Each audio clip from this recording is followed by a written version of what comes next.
Welcome back to the Real English Podcast. It is great to be chatting with you today. Hello, everyone. Yeah, I'm really excited to explore today's topic with you. So, I was just looking at our notes. It's a really interesting subject. It seems so simple, but... Hey, did you manage to grab some lunch before we started? Hello, Earth to you. Sorry. I totally spaced out. I heard your voice, but I wasn't listening to your words at all. Uh-huh. You see? That's perfect. You just gave us the perfect example for what we're talking about today. That's so embarrassing. Seriously, I was staring at the paper and I heard a sound. It was like, wow, wow, wow, wow.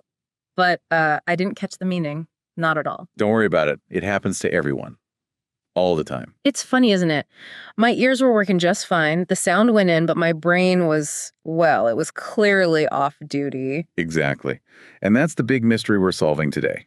We're talking about two really common verbs. Listen and hear. That's right. Listen and hear. In a lot of languages, they might even be the same word, or people use them in the same way. But in English, they're very, very different. It's a mistake a lot of learners make. But like what just happened with me ignoring you? Even native speakers get confused in real life. Right. And it can actually cause problems, in relationships. Have you ever had a partner or a friend say, "You hear me, but you don't listen"? Oh, yes. That is a dangerous sentence. It is. That means I'm in big trouble. It definitely does. It means the sound is reaching your ears, but you're not paying attention. You don't care about the message. Okay, but let's unpack that a little. Is it really that different? I mean, sound is sound, right? Why do we even need two different verbs for using our ears? That's a great question. And to really get it, I think we have to talk about biology, about how our bodies are built. Okay, I'm ready. Little science lesson. So think about your eyes for a second. Let's compare your ears to your eyes. Ears and eyes. Okay, got it. When you want to sleep or you just don't want to see something, what do? Easy. I close my eyes. I have eyelids. I just shut them. Exactly. You can physically block the light. You can choose to stop seeing. But now, think about your ears. Oh, I see where you're going with this. I don't have earlids. No, you don't. You can't close your ears. They're always open 24 hours a day, 7 days a week, even when you're sleeping. That's actually kind of scary when you think about it. My ears are just always on. It's for survival. Imagine our ancestors, thousands of years ago, sleeping in a cave, and a tiger steps on a stick. Crack. They need to hear that. If they don't, they get eaten. Exactly. So hearing is biology. It's automatic. It's passive. If there are sound waves in the air and your ears are working, you will hear. You have no choice. So hearing is just the machine. The microphone is always on. Perfect. That's a great way to put it. But listening is the brain. Okay, so if the ear is the microphone, the brain is, the engineer? That is a perfect metaphor. The brain has to decide, is this sound important? Should I pay attention to this, or should I just ignore it? And that takes energy, right? A huge amount of energy. Listening is an active choice. It's a psychological thing. You have to focus. This reminds me of the difference between seeing and looking. Yes. It's the exact same relationship. If I walk down the street, I just see everything, the sky, the cars, people. It all just hits my eyes. I don't have to try. But if you're trying to find your friend's red car in a parking lot. Then I'm looking, I'm scanning, focusing. Is that it? No. How about that one? No. Precisely. Hearing is seeing. Listening is looking.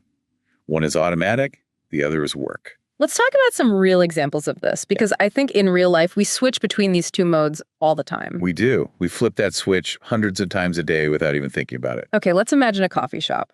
I love working in coffee shops. Me too. There's just something about the atmosphere, the smell of the coffee. But have you ever stopped to think about how loud a coffee shop actually is? They're incredibly noisy when you really notice it. Think about all the sounds. You've got the espresso machine. Whish! Yes. Oh yeah, that's a loud one.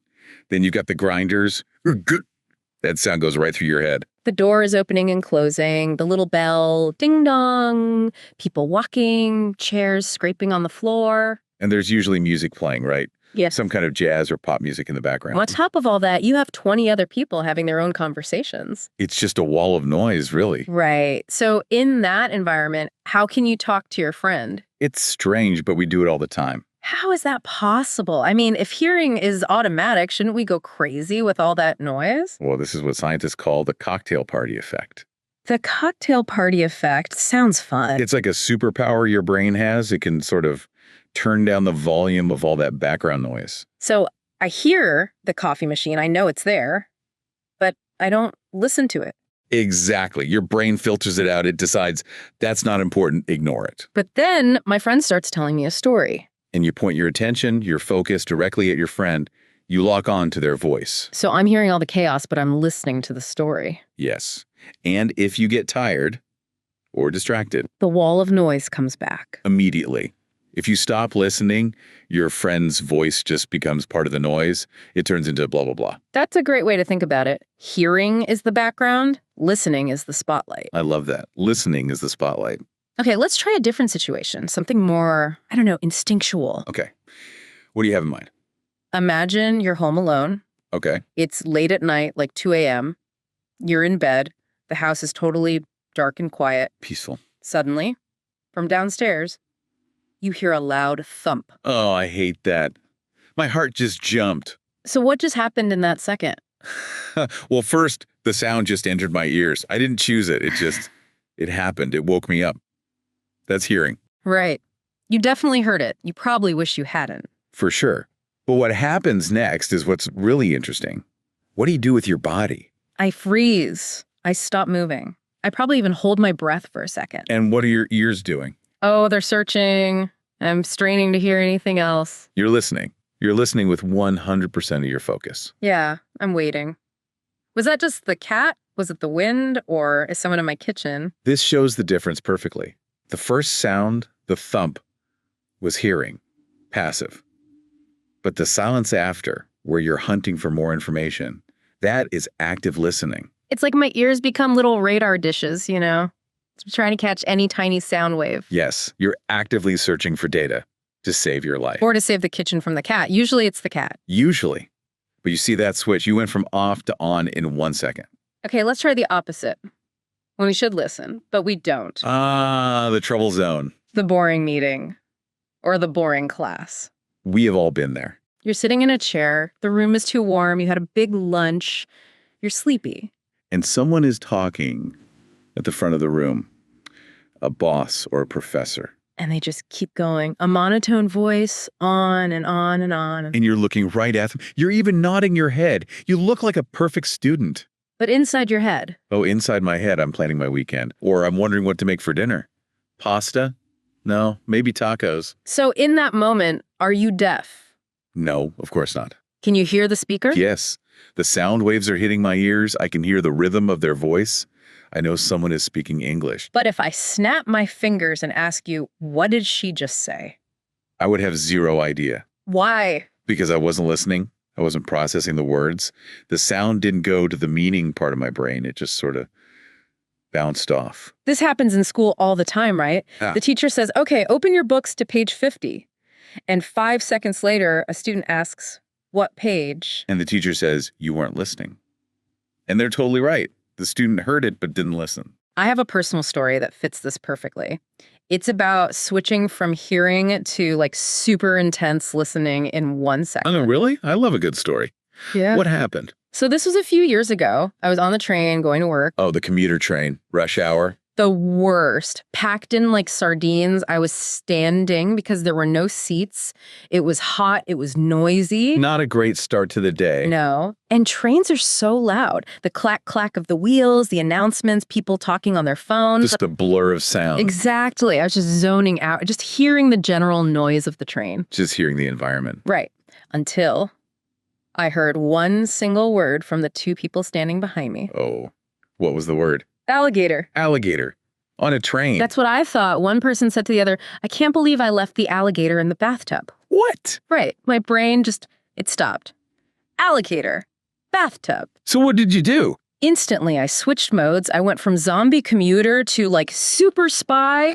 I focused my ears 100% on their conversation. I ignored the train noise, the announcements, everything. You had to know what was going on. I had to. Was it a pet? A toy? A real dangerous animal? I mean, who keeps an alligator in a bathtub? It's a mystery you have to solve. I was listening so hard. I was catching every single word. Water, temperature, teeth. Teeth. That sounds like a real alligator. But here's the sad part. Oh, no. The train stopped at the next station.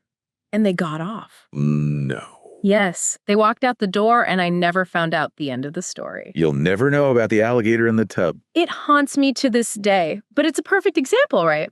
I was just hearing them until my brain heard a trigger word.